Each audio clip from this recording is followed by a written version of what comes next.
He's truly doing a lot to resolve complex crises that last for years, even decades.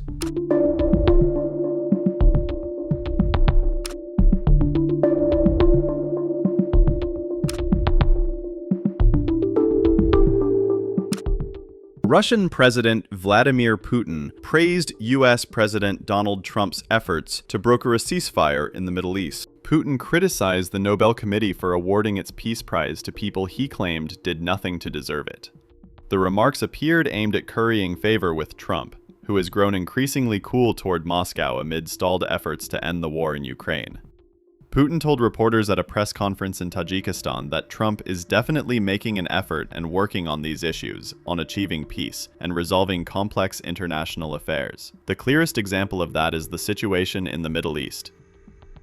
Whether the current US president deserves the Nobel Prize or not, I don't know, but he is truly doing a lot to resolve complex crises that have dragged on for years, even decades, the Kremlin leader added.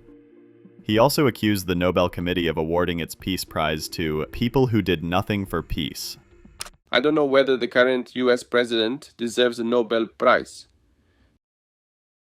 but he's truly doing a lot to resolve complex crises that last for years, even decades. He's definitely trying. He's definitely working on these issues, on achieving peace and resolving complex international situations. The most striking example is the situation in the Middle East. If Donald can achieve everything he strived for, everything he's talked about and is trying to accomplish, it will be a historic event. But I repeat, it is not for me to decide whether this is worthy of a prize or not, and whether this prize is worthy of achievements of this kind. Earlier, the White House lashed out at the Nobel Committee, saying that the selection panel placed politics over peace by awarding the coveted prize to Machado. Putin praised Trump for his role in the recent Middle East ceasefire between Israel and Gaza, calling it a truly historic achievement if the broader Gaza peace initiative succeeds. He noted, "The Middle East is a good example," while clarifying that it was not his place to determine whether Trump deserves the Nobel Peace Prize. I don't know whether the current US president deserves a Nobel Prize, but he's truly doing a lot to resolve complex crises that last for years, even decades. He's definitely trying. He's definitely working on these issues, on achieving peace and resolving complex international situations. The most striking example is the situation in the Middle East. If Donald can achieve everything he strived for, everything he's talked about and is trying to accomplish, it will be a historic event.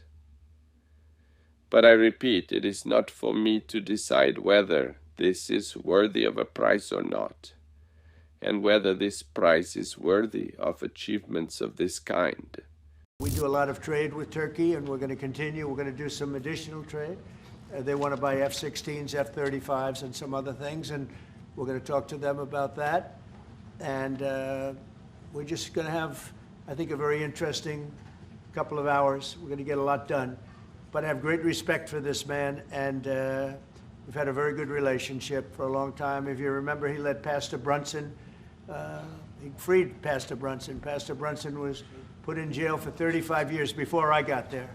This was a group that should have stopped it, and the president, after I called him, released him, which was a great thing for our Christian community, our evangelical community. The evangelicals really wanted that. It was very important to him, so I always remembered that. But he released him from 35 years in prison. And Pastor Brunson now is healthy, happy, and well. And we're very happy about that. But it's a great honor to have the president of Turkey with us. And how are you? Fine. Say a few words. And you? Great guy. So this is a tough man.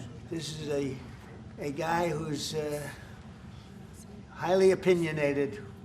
Usually I don't like opinionated people, but I always like this one. But he's a tough one, and he does an amazing job in his country. And we've had tremendous relationships, both having to do with war and having to do with trade. And I guess today we're talking about both. I'd like to have him stop buying any oil from Russia while Russia continues this rampage against Ukraine.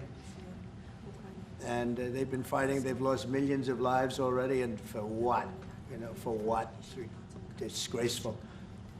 And I said yesterday, let it keep going because their economy is absolutely terrible right now. And I think it's a shame that they're doing that, killing a lot of people unnecessarily. 7,818 people were killed last week, mostly military people, their people, and Ukrainians. More Russians, actually, than Ukraine, a little bit more. But it's such a waste of human life, and so he ought to stop. Putin ought to stop.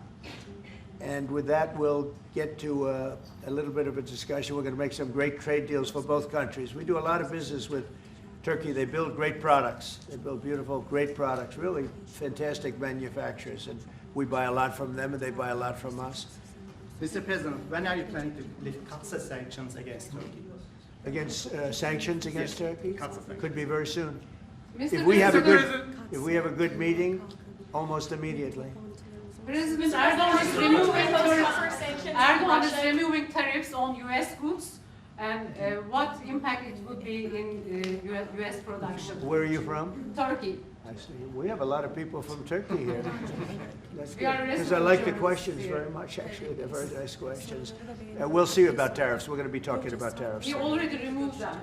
Well, we're going to be talking about that. Mr. President, what about Gaza? Mr. President, sanctions on Russia, even if not all NATO countries stop purchasing Russian oil?